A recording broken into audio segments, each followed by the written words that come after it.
Hello and happy 2021. This is Coach Bowman, and today we will begin taking a look at the ancient civilization known as Rome. There are four parts to this unit, and today we'll be looking at part one, the Roman Republic. Before I begin, please make sure you have the correct set of notes available to you. And again, please follow the directions posted on the assignment on Google Classroom. So, as always, we need to discuss the geography. And when we look at Rome, we need to understand that it's located on the Italian peninsula, which extends into the middle of the Mediterranean Sea. This is part of the Mediterranean basin. We talked about basins when we talked about ancient Greece. The basin, again, is the coastline. So when we look at the Mediterranean basin, what's going to happen here is we're looking at the Mediterranean Sea altogether. So the central location is extremely important because it allows Rome, when it eventually grows into a massive empire that it does become, to extend its influence because it's smack dab in the middle of the Mediterranean Sea. Being that it is a peninsula, it is again protected by the Mediterranean Sea to the south. You have the Adriatic Sea to the east or northeast. And I say it like that because the peninsula has a slight angle to it. So if you take a look at the map, you will see that as well. The Tyrrhenian Sea is to the south and southwest. So again, depending upon where you are on the peninsula, the Adriatic might be to the east or it might be to the northeast of you. Then likewise, the Tyrrhenian might be the south or to the southwest of you. There are a series of mountains that runs to the north of it, which will play a major role later on. We'll look into that in our part two of this segment, which is the Alps. The Alps are the northern part of where the Italian peninsula connects itself to the continent of Europe. Now, one of the things that allows Rome to grow is the fact that it's away from the conflict, the issues that are happening with Greece, with Persia. So the fact that Rome is further west, further away from those Eastern Mediterranean conflicts and issues, that allows them to grow and expand. And likewise, when you have that opportunity, you also have that opportunity to grow independently. So, when we take a look at the fact that it is a peninsula, of course, you gotta think sea trade. So, again, on the map here, the R represents the city of Rome. If you think about Italy definitely stands out geographically because, as a lot of you might have picked up on, I've heard, it looks like a boot. You have the heel of the boot here, the toe down here. This triangular island is Sicily. And so it's kind of an easy thing to remember that Italy is kicking the island of Sicily. But for Rome, to identify where Rome is, if this is a leg and this is a foot, Rome would be where you would say like the knee would be. So think about it that way. As you can see up here to the north, the brownish color, those are the Alps. And the Alps today lie in multiple countries, not just in northern Italy. So again, the Mediterranean Sea, Adriatic, Tyrrhenian are your major bodies of water that makes the Italian peninsula a peninsula. And then, of course, you have the Alps to the north. So once again, those are your geographical terms. Now, as far as the early settlements in Italy, there are three major groups that you need to remember. Again, you have the Etruscans to the north, the they live in the north, and in turn, if you think about what is in the northern part of Italy, it's mountains. And what do people do that live in the mountains? They mine. And so, in the turn, what happens? The Etruscans have the first major access to iron, and that's going to be a major game changer, going away from the bronze materials that the Greeks had to having iron. That makes their weapons stronger. They hold the swords and the spears will hold that edge, that sharp, sharp cutting edge, a lot longer than a bronze sword or shield, or excuse me, spear would. All right. The Latins, they lived in central Italy along the Tiber River. Um, and anytime you have a river, what do you have to remember? Farming, good soil for farming. So that's what they're going to be doing. They are your valley, your farming community, agricultural community for Italy. Now you might think, hey, Latin, isn't that a language? And that is true. And that's what the uh, Romans will speak. They will adopt this language, and it will be later on known as a dead language because there is it doesn't exist anymore. Right? It only exists as far as medical um, terms go, or looking at root words and things of that nature. But as far as a living language that a country claims, it does not exist. All right. Now on the map, it indicates the Greeks with a gold color, but to me, I always think of grapes with the Greeks. So I put it in purple on the slideshow. Hopefully that doesn't confuse you. But the Greeks live in the southern region, and this is kind of a connection going back to our unit before break with ancient Greece. Why is it that the Greeks are on the Italian peninsula? If you think back, what was the one thing that the Greeks are trying to find? That's right. Better land, more space, more resources, better soil for farming, things of that nature. And that's what is going to happen in southern Italy. They're going to bring things like their culture with them. And this not only includes food, but also religion, which we're going to talk about later on in this PowerPoint. So, legends. What's the difference between, what is a legend or a myth? Well, it's a story. Part of it might have a little bit of truth to it, but chances are it is not the case. So, how does Rome come to be? Well, the legend says that it comes from the two twin sons of the god of war Mars, Romulus and Remus, two twin boys. And they were abandoned by their mother in the forest, and they as infants, and they were raised by a she wolf. And so the legend continues on that eventually they would have an argument over where to build a city, and so, as good brothers always do, they start to argue, and arguing turns to fighting, and the fighting became very, very violent, I guess the best way to put it. And during the argument, Romulus kills his brother Remus. And in doing so, being that Romulus is left between the two twins, they name the city after him, Rome. Now, again, that's the legend, that's the story. And so, is there any fact to it? Don't know. But again, it makes it an interesting story. So, what's the truth about Rome? Why is Rome where it is? Well, it's because of location. As the real estate industry says, location, location, location. And likewise, that's the same with history. Your location along the Tiber provided water um, for great farmlands. It also has hills, which was great for protection as well. So the Tiber River, again, great farmland.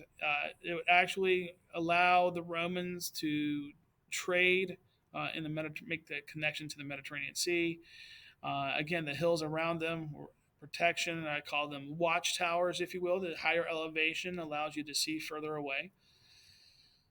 But eventually, what's going to happen is the Etruscans, with their iron, is going to take over all of Italy, and it's going to rule as a monarch.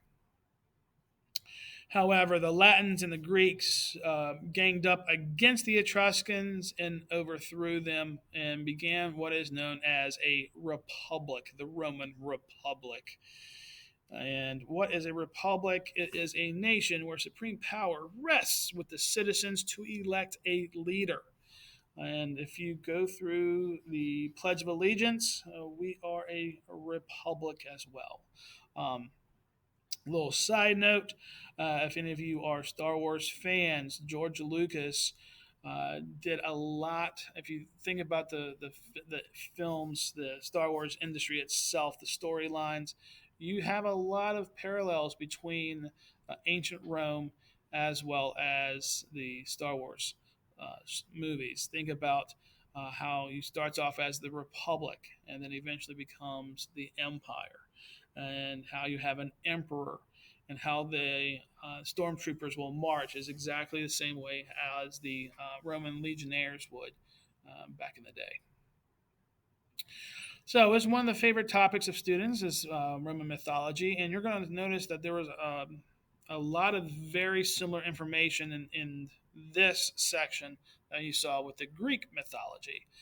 So, and the reason for that is because the Romans got their religion from the Greeks.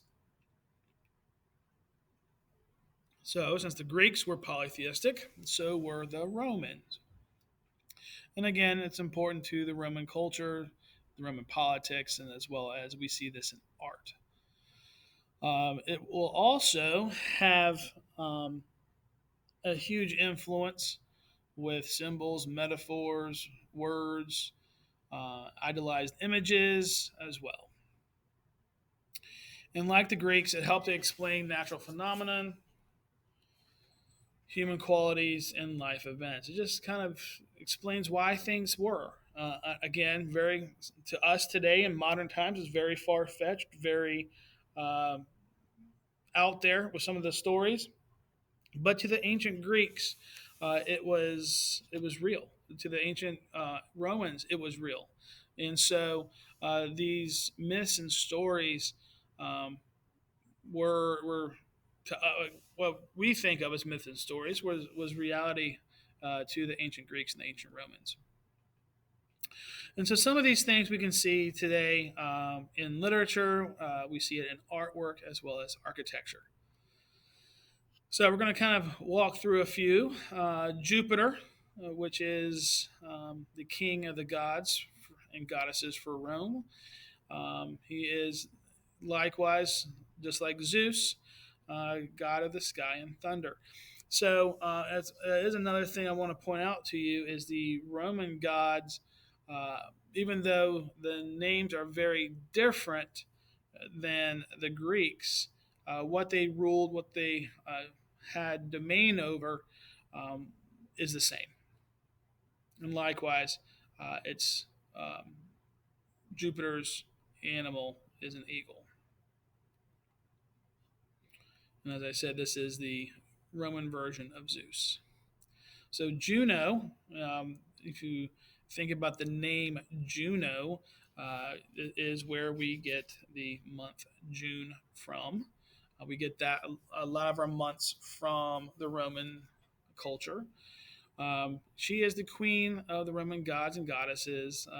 She is the wife and sister of Jupiter. Yes, the Romans, just like the Greeks, did not see incest as taboo, and so it was a common thing to see this with the Greek and Roman gods and goddesses.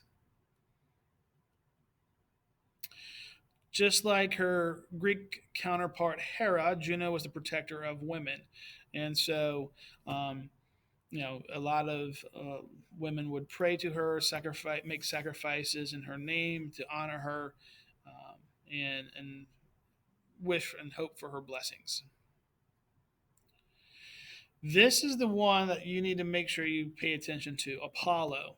Apollo is the only Greek god whose name does not change when the Romans adopt the Greek mythology. My theory is the fact that If you look at what he controls, not the fact that yes, he controls a lot. Put it that way. But if you look at the fifth item, one, two, three, four, five, right there, God of the Sun. In my mind, you don't want to make the God of the Sun mad. You don't want the sun to go away. You think about what happens when the sun goes away. It gets dark, and it's the temperature goes away. It gets cold. Things don't grow. Um, and not to quote Harry from Home Alone, not that I watched a lot of it over Christmas break, but kids are scared of the dark. So again, Apollo name does not change. I also find it interesting that not only is he the god of of plagues and disease, he's also the god of of medicine as well. So it's kind of interesting that he's the god of both of those. So again, just keep in mind that Apollo's name does not change. Another side note about Apollo, if you think about those of you that have been to Busch Gardens and have ridden the ride Apollo's Chariot, that ride, that roller coaster, does not go upside down. It does not have corkscrews. It strictly goes up and down, kind of like the sun. That's why it's called Apollo's Chariot. And according to Greek and Roman myths, Apollo would pull the sun across the sky with his chariot. And so that's kind of the reason why Busch Gardens has picked up on that ride and why they designed it the way it did. As hunting season is coming to an end, many of you probably would have, if you lived in ancient Rome, have some type of idol or statue of the goddess Diana. She's the goddess of the hunt. In the um, Greek world, she was known as Artemis. Minerva, she is the goddess of wisdom. And what's interesting with this painting, if you take a look at this, what I would call a chest plate for her, it kind of looks like feathers. Well, think about it. Wisdom, owl, it goes together. Kind of like the Tootsie Roll Pop commercial when the little kid goes up and asks Mr. Owl, how many licks does it take to get to the center of a Tootsie Roll Pop? He asks an owl. He doesn't ask a beaver. He doesn't ask a cow. He asks an owl. So, again, the idea of how owls are associated with wisdom goes back to the Greeks and Romans. Now, as you would have thought or hopefully made a connection, she is the Roman version of Athena. Venus, here we have the Roman goddess of love and beauty. And it's interesting when we look through um, Greek and Roman influence, especially with Roman influence, the word Venus was picked up by, I believe it was Bic, who makes razors, as well as ballpoint pens. I don't know the connection there, but that's not my business. But anyway, um, so Bic decided to make a razor for women, and they actually named it Venus. And so think about that connection. Why would a razor company name a female razor after the god of love and beauty? Well, you can make that connection there.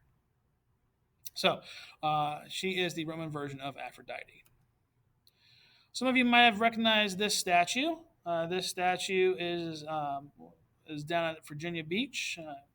Family and I went there a few years ago and took this picture. And this is Neptune. He's the god of the sea. Virginia Beach has in September, I believe, what's called Neptune Festival, and that is when the natives of the local residents of Virginia Beach take back the community from the vacationers, and so it's a kind of a fall festival type activities and stuff like that. So it's a lot of fun. But again, we have the symbol of the trident as well. So and you see there that he is the Roman version of Poseidon. Mars is the god of war. It's an easy kind of thing to think about. You just flip the W in war and you get Mar. So again, you add the S. Um, Notice the little character there. Does anybody know who that is? If you're familiar with Looney Tunes cartoons, that is Marvin the Martian. He always wants to rule Earth and take over the world. And when Warner Brothers, back in the 50s and 60s, society started seeing a push towards a space race between the United States and Russia. Excuse me. The Warner Brothers tapped into this phenomenon that was happening and decided to draw a character, a Martian. And so, as you can see, if you take a look, his helmet looks a lot like a war helmet. And he has on a skirt kind of like the Romans would. As a kid, I always thought that was a scrub brush. Just turn them upside down and start scrubbing the floors or whatever. Um, but it wasn't until I got older and started realizing a lot of symbology between cartoons and what they were meaning behind certain things is kind of interesting. But again, this is the Roman version of Ares. All right, you have Hades there for the Greeks, but for the Romans, they call him Pluto, a god of the underworld. For Mercury, I kind of put this on there because he is the messenger god. The thing about Mercury for the Romans and Hermes for the Greeks, you didn't want your messengers from the gods to be super slow.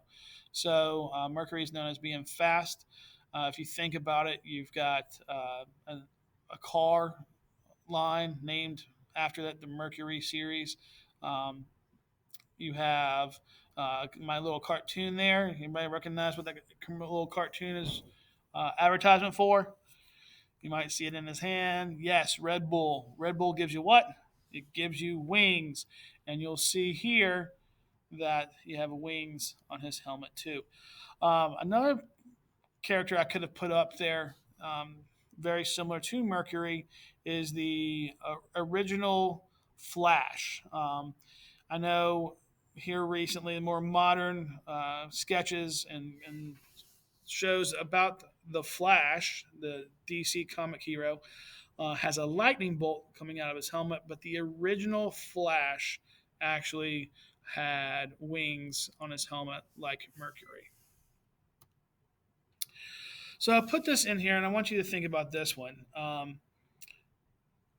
Obviously, the planets were in existence way, way before the Roman gods and goddesses were. However, when scientists started realizing that these stars were actually planets in our skies, they started looking at the Roman gods. So, for instance, Mercury, why do you think they call this planet Mercury?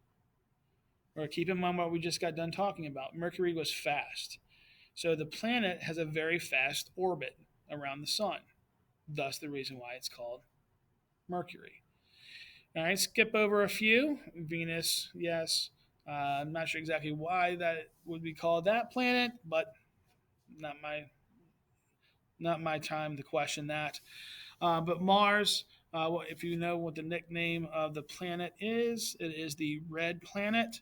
Red being representation of blood. That's the reason why the scientists called it Mars. Jupiter makes total sense as to why Jupiter is named after the king of the gods, because that's the king of the planets, the biggest planet. Skip over a couple more and go to Neptune. It's the blue planet. Again, water. There's your connection. Pluto bounces back and forth between a planet and not a planet. Again, when if you think about death and Pluto being the god of the underworld, god of death, you know your physical body's core temperature drops. You get cold um, as the longer your deceased body exists before burial. And so, in turn, likewise, Pluto, the further away from the sun, the colder it gets as well. So, let's talk about this Roman Republic. There are three main classes that you would be a part of. You were either a patrician, a plebeian, or a slave. Now, for patricians, you're very wealthy, what we would look at as nobility. This would be at the top of the pyramid because there's very few people there. Plebeians, that's the majority of us. That's the majority of the citizens. You're Joe Schmo, you're a hard worker. Um, you know, again, that's the major part of society. And slaves. Now, slaves, again, as we've talked about slavery in the past for this class, is not based upon race. Again, whether you owe money, whether you are captured in war or conflict, it's something that definitely sticks around for a while. So again, you got patricians on top, plebeians on bottom. I'm sorry, plebeians in the middle, and then slaves at the bottom. So, who were citizens? How can you be a citizen of this great republic? So, you had to be male. Again, it didn't matter if you were in the patrician or if you were a plebeian. Fellas, you were part of this idea of being a citizen for Rome. So, once again, um, there were no women as a citizen. Very few foreigners were granted citizenship, and this was um, usually those who were wealthy and had a good business. And so think about if you were a citizen, what, I mean, still to this day here in the United States, if you're a citizen, what are you expected to pay every April the 15th? Taxes. So this was Rome's way of tapping into that successful foreign business owner and taking more money. And that was part of your responsibility as a Roman citizen is to pay taxes. Always taxes. Rome formed, if you weren't in the military as a profession, they did expect the Roman citizens to be kind of like a national guard, a citizen's soldier. So when Rome called for war and asked citizens to be a part of their military, you were expected, fellas, to be a part of that. So again, who were non-citizens, who were not granted citizenship, females and ladies, again, it didn't matter who you married, it didn't matter who your father was, you were not entitled to citizenship. And most of your foreigners or aliens um, outside of the Roman Republic were not granted citizenship. And of course, slaves were not either. So here's a little image of your three groups. You have your, who do you think this would be? All right. If you said patrician, you are correct. What about this fella here in the green? Yeah, he probably would be end up being enslaved. Here's a Roman legion, Roman soldier. He's probably captured in war and thus turned into a slave, a servant of some sort. And then, of course, over here to the right, you have your plebeian, your common worker. Now, if you look at the outfits here, and I kind of mentioned this briefly, the brighter the color, the more wealth you had. So the plebeians' clothing was was more earth tones, your grays, your browns, maybe your greens. As you can see, the lady here having bright yellow, and you have the gentleman here with a bright purple stripe going around his attire. So that shows wealth. So what about the government? So we talked about citizenship and talked about voting. So what does we have in Rome? We have what was called a representative democracy. The Roman Republic was so large that it could not um, have every vote be counted all at one time. It would take forever to get through certain types of paperwork and laws and things of that nature if we were to go and have every vote count. So, what they would do is they would select individuals to represent a larger group. I'll say it one more time. Representative democracy is when you elect people to represent a larger group. This is what we have. We have some parts of our government allows us to have a representative democracy. This is the reason why we have a Senate. This is the reason why we have a House of Representatives, both on the federal level as well as a state level. All right. Again, along with the idea of democracy coming from ancient Greece, representative democracy kind of adds to it and builds even more on top of what would become our style of democracy, like a Senate. Again, this is an idea that comes from Rome. This is the governing body that had the most power in the Roman Republic. This is where the patricians would go and make big time decisions, such as taxes and other types of laws. Eventually, they will create what is known as the assembly. And the assembly had little power and it made smaller decisions. This is where most of your plebeians would be voting or being represented. Now, if you think about that, if you go back to that diagram, that pyramid diagram that we had talking about citizenship, where was the majority of your citizens? They were with the plebeians.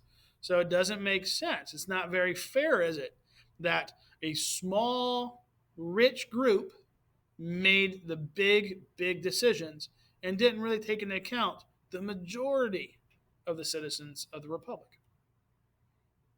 That's going to become a problem. At the very top of the republic, you have what's called consuls, not councils, but consuls. Consuls were two men that were elected to oversee everything.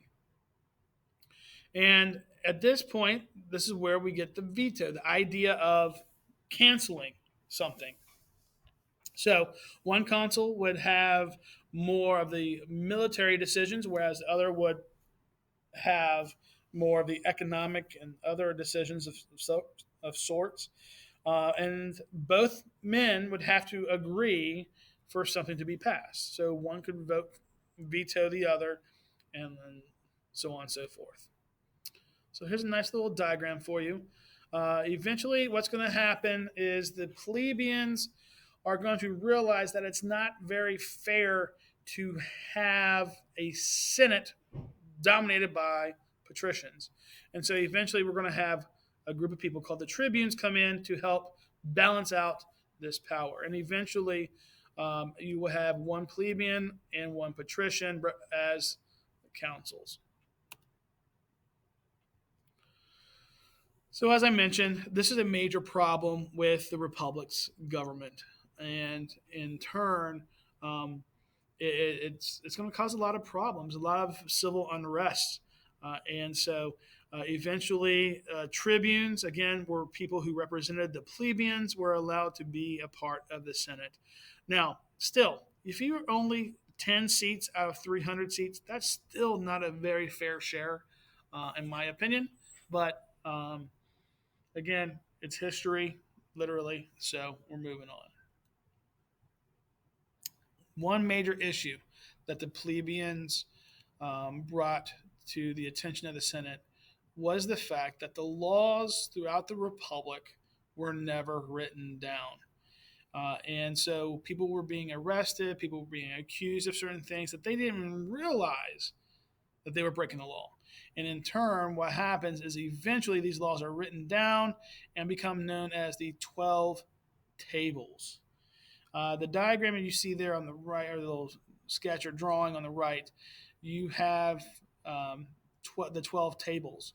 And so, in my opinion, I think about tablets, all right? And you kind of can see that there's the 12 up here on this little kind of like a little kiosk or bulletin board type thing that was open to the public so people could see it.